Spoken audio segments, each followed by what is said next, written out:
സ്വർണ്ണമയൂരം സ്വർണ്ണമയൂരം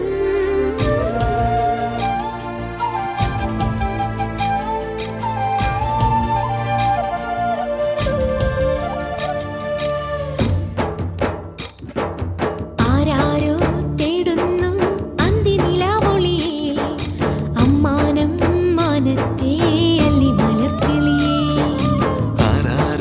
തേടുന്നു മുല്ലമുളങ്കുഴലിൽ പിന്നെയും ചാഞ്ചാടും ചെല്ലമഴത്തുള്ളിയേ കനവ് പോലെ പുതു കവിത പോലെ കടൽ പോലെ കാറ്റു പോലെ ഓർമ്മയിൽ ആരാരോ തേടുന്നു അന്തിനിലാവൊളിയേ അമ്മാനം മാനത്തേ അല്ലി മലർക്കിളിയേ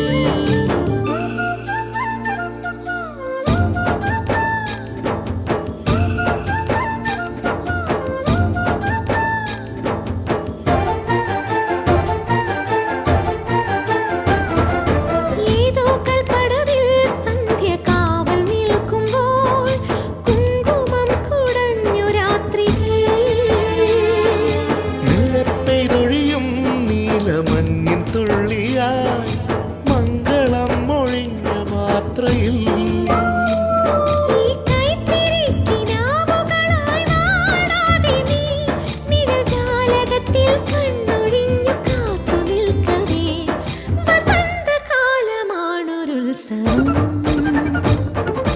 ആരാരോ തേടുന്നു അന്തിനിലാവൊളിയേ അമ്മാനം മാനത്തേ അല്ലി മലർക്കിളിയേ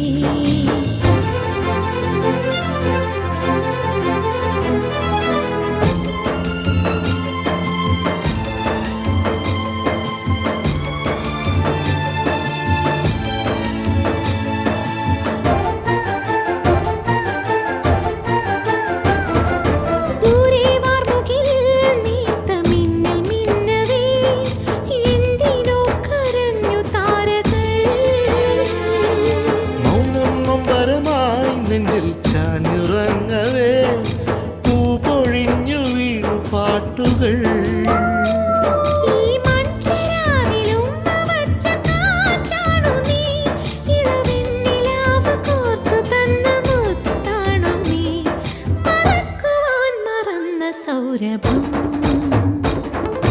ആരാരോ തേടുന്നു അന്തിനിലാവൊളിയേ അമ്മാനം മാനത്തേ അല്ലി മലർക്കിളിയേ കനവ് പോലെ പുതു കവിത പോലെ കടൽ പോലെ കാറ്റു പോലെ ഓർമ്മയിൽ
ലാഭനഷ്ടങ്ങളുടെ കണക്ക് കൂട്ടാൻ പണ്ട് നമ്മൾ പഠിച്ചിട്ടില്ലല്ലോ അച്ഛ.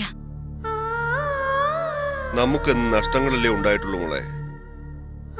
നമ്മുടെ നഷ്ടങ്ങള് മറ്റുള്ളവർക്ക് നേട്ടമായി മാറുന്നത് ഒരു സുഖമില്ല അച്ഛ. പ്രതിഫലം ഇച്ഛിക്കാതെയുള്ള സഹായം, അതിനോളം മഹത്വം വേറൊന്നിനുമില്ല. ഞാൻ മുന്നും പിന്നൊന്നും നോക്കിയില്ല, വില പേശാനും നിന്നില്ല. ആവശ്യം നമ്മുടേതല്ലേ, കിട്ടിയ വിലയ്ക്ക് കണ്ണടച്ചങ്ങ് കൊടുത്തു. ഹരിമാഷുണ്ടായിരുന്നു കൂടെ. വക്കീലിനെ കാണാൻ പോയി ജാമ്യത്തിന്റെ കാര്യം അറിയാൻ. ഞാൻ നേരെ ബാങ്കിലേക്കും. പണം കൊടുത്ത് അമ്മായിയുടെ വീടിന്റെ ആധാരം വാങ്ങിച്ചു. അവർക്കിനി ആരെയും പേടിക്കാതെ അന്തി ഉറങ്ങാലോ. മോളെ കുറിച്ച് ഓർക്കുമ്പോ അച്ഛന് വല്ലാത്ത വേദനയുണ്ട്. ഓർമ്മകളും സ്വപ്നങ്ങളും ബാക്കി വെച്ചുകൊണ്ട് ജനിച്ചു വളർന്ന മണ്ണ് മറ്റുള്ളവർക്ക് വേണ്ടി നഷ്ടപ്പെടുത്തിയപ്പോഴുള്ള വേദന ബാക്കിയില്ലേ? ഒരു ഇരിപ്പിടവുമില്ലാത്ത എന്റെ മോള് എല്ലാവർക്കും വേണ്ടി ഇരിപ്പിടം ഉണ്ടായി കൊടുത്തിട്ട് ഇപ്പോഴും ഒറ്റപ്പെട്ട് കഴിയല്ലേ? എല്ലാം കൊണ്ടും തളർന്നു നിൽക്കുന്ന നിന്നെ ഒന്ന് ആശ്വസിപ്പിക്കാനോ തണലേകാനോ ആരുമില്ലാതെ പോയല്ലോ മോളെ. എന്തിനാ ഒരു അഗ്നിപർവ്വതം പോലെ എല്ലാം ഉള്ളിലൊതുക്കി ഇങ്ങനെ വീർപ്പുമുട്ടുന്നേ? നിനക്കൊന്ന് പൊട്ടിക്കരഞ്ഞൂടെ മോളെ? കരയാൻ പോലും കണ്ണീരില്ലാതായി ഇപ്പൊ അച്ഛന്റെ മോൾക്ക്. അച്ഛൻ ഇതിനകത്ത് കിടന്ന് അറിഞ്ഞോ അറിയാതെയോ ചെയ്തൊരു തെറ്റിന് ശിക്ഷ അനുഭവിക്കുന്നു. എന്റെ മോള് പുറത്തു നിന്നുകൊണ്ട് മറ്റുള്ളവർക്ക് വേണ്ടി ചെയ്യാത്ത തെറ്റിന് ശിക്ഷ അനുഭവിക്കുന്നു. വല്ലാത്തൊരു പരീക്ഷണം തന്നെയാ ദൈവം എന്റെ മോളോട് കാണിക്കുന്നത്. എല്ലാം സഹിച്ച് സഹിച്ച് വിധിയെ വെല്ലുവിളിക്കാൻ പോലും ഇപ്പൊ എന്റെ മനസ്സിന് തന്റേടുണ്ട്. സഹിക്കാച്ച, ഇനിയും നമുക്ക് സഹിക്കാം. നോക്കാം ഇനി എന്തൊക്കെ പരീക്ഷണങ്ങളാണെന്ന്. എന്തു വന്നാലും അച്ഛന്റെ മോളിനെ തോറ്റു കൊടുക്കില്ല.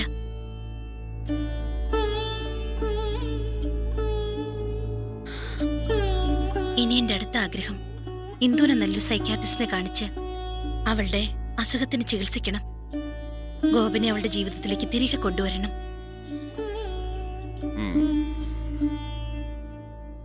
ഗോപനെ പോയി കാണുമ്പോ അവനോട് പറയണം എനിക്ക് അവനെ ഒന്ന് കാണണമെന്ന്.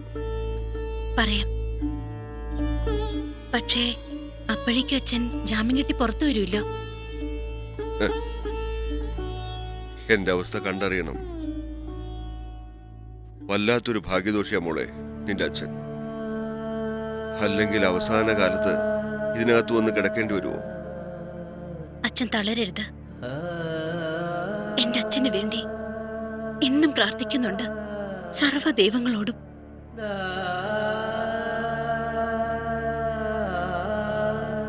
ഞാൻ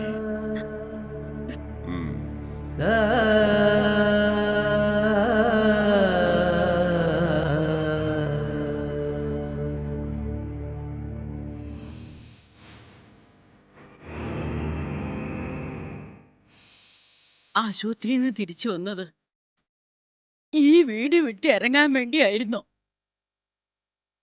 ബാങ്കുകാർ വന്ന് ഈ വീട് ജപ്തി ചെയ്യാൻ. പിന്നെ എവിടേക്കാ ഞാനും എന്റെ മക്കളും ഇറങ്ങി പോവുക?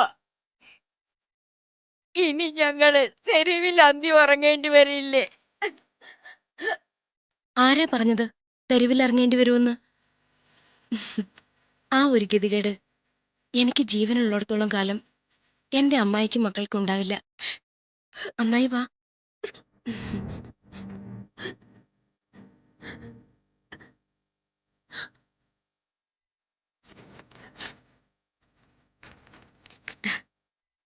വീടിന്റെ ആധാരം. മോളെ, ഈ ആധാരം മോക്ക് അമ്മായി വാങ്ങിക്ക്. ബാങ്കുകാർക്ക് അവരുടെ പണം കൊടുത്താ പോരെ? അത് ഞാൻ കൊടുത്തു. ആധാരം തിരിച്ചു വാങ്ങി. അതിന് മോക്ക് എവിടുന്നാ പണം? ഒരാവശ്യം വരുമ്പോ അത് കൂടാതെ കഴിയോ? അതൊക്കെ ഞാനുണ്ടാക്കി. അത് തന്നെയാ ചോദിച്ചത്. എവിടുന്നാ ഇതിനു വേണ്ടിയുള്ള പണം ഉണ്ടാക്കിയത്? അതൊന്നും ഇപ്പൊ അമ്മായി അറിയണ്ട.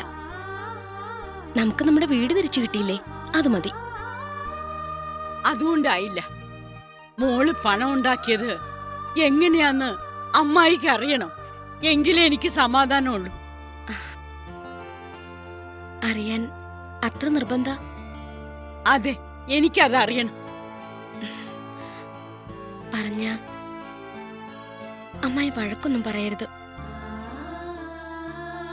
നാട്ടിലുള്ള ഞങ്ങളുടെ വീടും പറമ്പും വിറ്റു. മോളെ, അല്ലെങ്കിൽ തന്നെ ആർക്കു വേണ്ടിയിട്ടാ അവിടെ അങ്ങനെ ഒരു സ്ഥലം? ആരാ ഇനി അവിടേക്ക് തിരിച്ചു പോകുന്നത്? അത്രയധികം വെറുത്തു ആ വീടും നാടുമൊക്കെ. എന്നാലും ഇത് വേണ്ടിയില്ലായിരുന്നു. നിനക്കെന്ന് പറയാൻ ആകെ ഉള്ളത് അത് മാത്രമായിരുന്നില്ലേ മോളെ? എനിക്ക് വേണ്ടത് അതല്ല, നിങ്ങളെയൊക്കെ. അത് മാത്രം മതി എനിക്ക്. അത് വിറ്റത് ഗോവിന്ദൻ അറിഞ്ഞിട്ടാണോ? അച്ഛനറിയാത്ത ഒരു കാര്യവും എനിക്കെന്റെ ജീവിതത്തിലില്ല.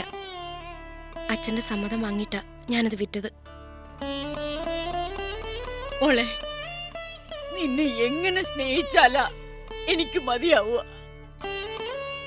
ഈ ജന്മം മുഴുവനും ഞാൻ നിനക്ക് കടപ്പെട്ടിരിക്കുക. സ്വന്തമായിട്ട് ഒരു പിടി മണ്ണില്ലാത്ത എന്റെ ദുഃഖം എന്റെ മോക്കിനി വേണ്ട. ദാ, ഇത് നിന്റെ വീടാ. ഈ ആധാരം നീ തന്നെ വെച്ചോ. ഇത് നിനക്ക് അവകാശപ്പെട്ടതാ. ഒരവകാശം എനിക്ക് വേണ്ട. ഈ ആധാരം അമ്മായി തന്നെ വെച്ചേക്ക്. ഇതിൽ പര സന്തോഷം വേറൊന്നും എനിക്കില്ല. എന്താ കുഞ്ഞലക്ഷ്മി, അകത്തേക്ക് വാ.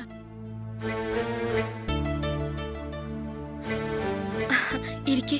വേണ്ട മോളെ, ഞാൻ വേറൊരു കാര്യം അറിയിക്കാനാ വന്നത്. എന്താ?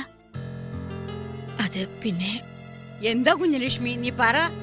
അത് വക്കീലിന്റെ അവിടുന്ന് ഹരി ഫോൺ ചെയ്തിരുന്നു. ഗോവിന്ദ മാസ്റ്റർ ജാമ്യാപേക്ഷ കീഴ്ക്കോടതി തള്ളി.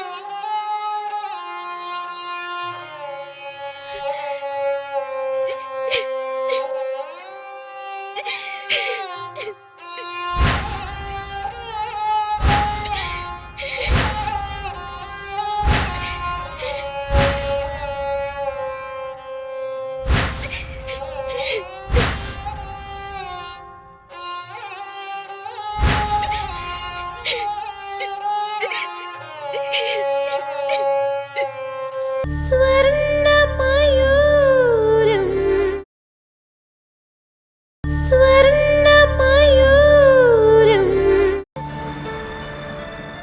ഗോവിന്ദ മാഷിന്റെ ജാമ്യാപേക്ഷ തള്ളിയതോടുകൂടി വേണി മാനസികമായിട്ട് ആകെ തകർന്നിരിക്കുക. മർഡർ കേസല്ലേ ഹരി, അതുകൊണ്ടാ public prosecutor bail application reject ചെയ്തേ. ഇൻവെസ്റ്റിഗേഷൻ തീരാതെ അവർ ജാമ്യം കൊടുക്കില്ല. എന്നാലും ജസ്റ്റ് ഒന്ന് ട്രൈ ചെയ്തു എന്ന് മാത്രം. അപ്പൊ ഇനി മാഷിക്ക് ജാമ്യം കിട്ടില്ലേ? കിട്ടാതെന്താ, കീഴ്ക്കോടതിയല്ലേ തള്ളിയുള്ളൂ. ഗോവിന്ദ മാഷ്ടർ റിമാൻഡ് തീർന്ന ഇൻവെസ്റ്റിഗേഷൻ ഓവറാണെന്ന് കാണിച്ച് നമുക്ക് ജില്ലാ കോടതി ജാമ്യത്തിന് അപ്പീൽ കൊടുക്കാം. ആ, കീഴ്വഴക്കനുസരിച്ച് നെക്സ്റ്റ് പ്രൊസീജിയർ അതാ. അല്ല, അതുപോലെ തള്ളിക്കളയൂ? ഏയ്, ഇൻവെസ്റ്റിഗേഷൻ തീർന്നാ പിന്നെ ജാമ്യം തരാതിരിക്കാൻ അവർക്ക് വകുപ്പില്ല. എന്തായാലും ജാമ്യം തന്നേ പറ്റൂ. പക്ഷേ ചിലപ്പോ ജാമ്യത്തുക കോടതി ആവശ്യപ്പെടും. അതെങ്ങനെ ഉണ്ടാക്കാം? മാഷക്ക് ജാമ്യം കിട്ടിയാൽ മതിയായിരുന്നു. താൻ ധൈര്യമായിട്ടിരിക്കടോ. തന്നെപ്പോലെ തന്നെ മാഷ്ട കാര്യത്തിൽ എനിക്കും താല്പര്യമുണ്ട്. അതുകൊണ്ടല്ലേ അഡ്വക്കേറ്റ് ഫിലിപ്പ് ചെറിയാനെ തന്നെ ഈ കേസിന് വേണ്ടി ഞാൻ ഡയറക്റ്റ് ചെയ്തത്.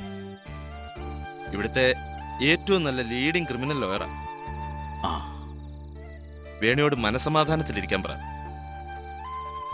റിമാൻഡ് തീർന്ന എന്ത് വകുപ്പുണ്ടാക്കിയാലും മാഷ നമ്മൾ ജാമ്യത്തിൽ ഇറക്കും. ധൈര്യമായിട്ടിരിക്കും.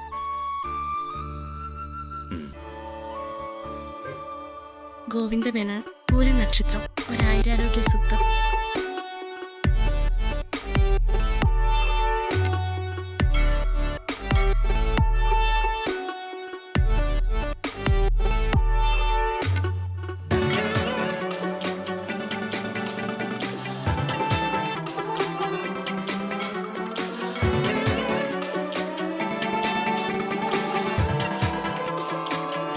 അച്ഛന് ജാമ്യം കിട്ടാൻ വേണ്ടി പ്രാർത്ഥിക്കുകയായിരുന്നു ഞാൻ. പേടിക്കണ്ട. ഹരി CI കണ്ട് ഈ കാര്യം സംസാരിച്ചിട്ടുണ്ട്. ജില്ലാ കോടതിയിൽ ജാമ്യത്തിനുള്ള അപ്പീൽ കൊടുക്കാമെന്നാ ഹരി പറഞ്ഞത്. ഇവിടുത്തെ ദൈവത്തിന് ശക്തി ഉണ്ടെങ്കിൽ അതും നോക്കാം നമുക്ക്. മോള് സമാധാനമായിട്ടിരിക്കെ. ദൈവം അത്ര കണ്ണുപൊട്ടനൊന്നും അല്ലല്ലോ, ഒക്കെ ശരിയാവും. എത്രയൊക്കെ ആയിട്ടും ആ ഒരു വിശ്വാസത്തിൽ തന്നെയാ ഞാൻ.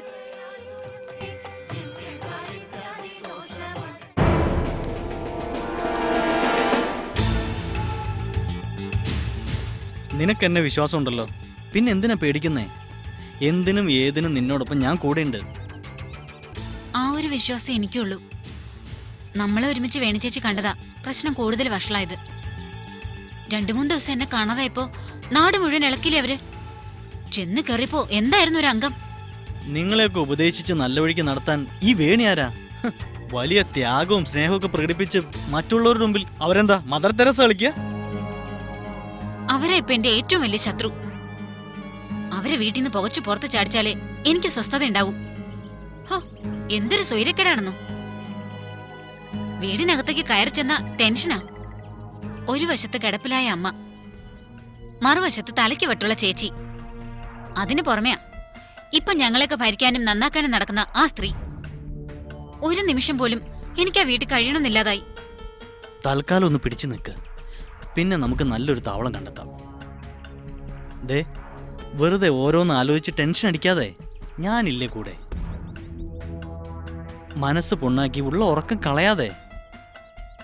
എല്ലാം മറന്നുകൊണ്ട് ആരുടെയും ശല്യമില്ലാതെ ഒരു പ്രത്യേക ലോകത്ത് കഴിയാനല്ലേ താനിപ്പോൾ ആഗ്രഹിക്കുന്നത്? അതിനുള്ള മരുന്ന് ഞാൻ തരാം. അന്ന് നമ്മൾ ആദ്യമായിട്ട് ഒരിടത്ത് കൂടിയപ്പോ നിനക്ക് തന്നെ ആ മരുന്ന് എങ്ങനെയുണ്ട്? പറന്ന് പറന്ന് നമ്മൾ മറ്റൊരു ലോകത്ത് എത്തിയില്ലേ? ആ മരുന്ന് തനിക്ക് ഞാൻ തരാം. തൻ്റെ വീട്ടിൽ തനിക്ക് മറ്റൊരു ലോകം സൃഷ്ടിക്കാം. ഇന്നു മുതൽ തനിക്ക് ആരുടെ ഒരു ശല്യം ഉണ്ടാവില്ല.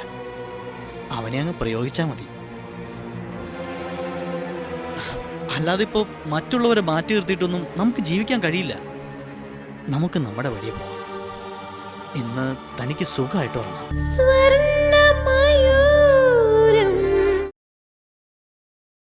സ്വർണ്ണമയൂരം. എന്നാ ഞാനങ്ങോട്ട്. ശരി.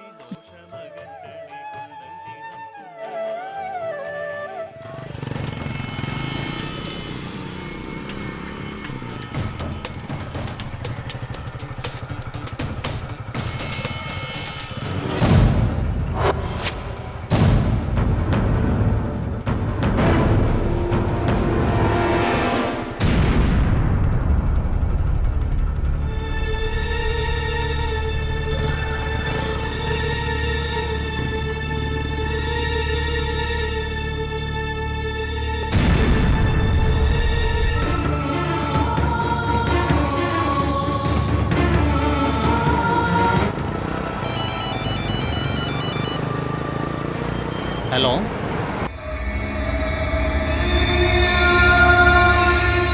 അവതാര ലക്ഷ്യത്തിനുള്ള സമയമായി. ഞാനിവിടെ ലാൻഡ് ചെയ്തിട്ടുണ്ട്.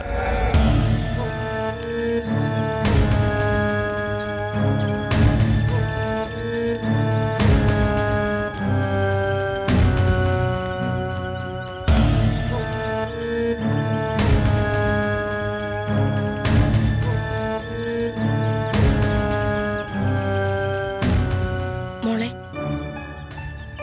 നന്ദിനി കുഞ്ഞമ്മ വന്നോ? വന്നു. വന്നപ്പോ മുതലേ വാതിലടച്ച് മുറിയിലിരിക്കുക. അമ്മായിയോ? അടുക്കളയിലുണ്ട്.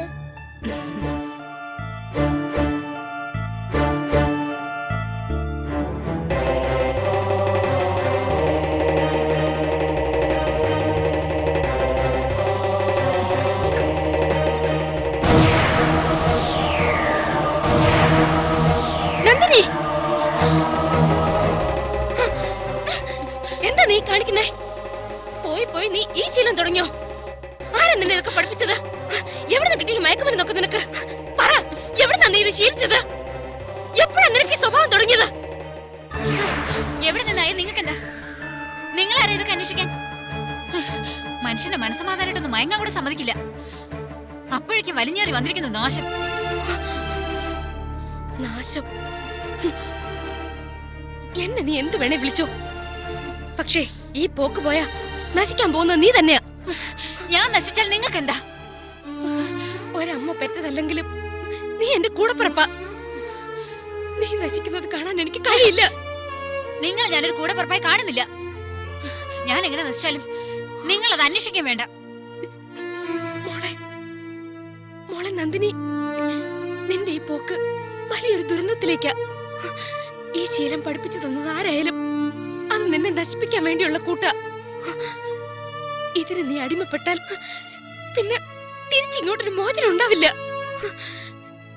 ദയവ് ചെയ്ത ആ റാക്കറ്റിലൊന്നും നീ കുടുങ്ങരുത്. എനിക്ക് ഇഷ്ടമുള്ളവരോടൊപ്പം ഞാൻ കൂടും. എനിക്ക് ഇഷ്ടമുള്ളതൊക്കെ ചെയ്യുകയും ചെയ്യും. എന്നെ നിങ്ങൾ ഉപദേശിക്കണ്ട. നന്ദിനി, ഞാൻ പറയുന്നതൊന്ന് കേക്ക്. കേൾക്കണ്ടെന്ന് പറഞ്ഞില്ലേ? കടന്നു പോകുന്നതാ നിങ്ങക്ക് നല്ലത്. ഏത് നശിച്ച നേരത്താണോ ഇതിനൊക്കെ ഇങ്ങോട്ട് കെട്ടിയെടുത്തത്?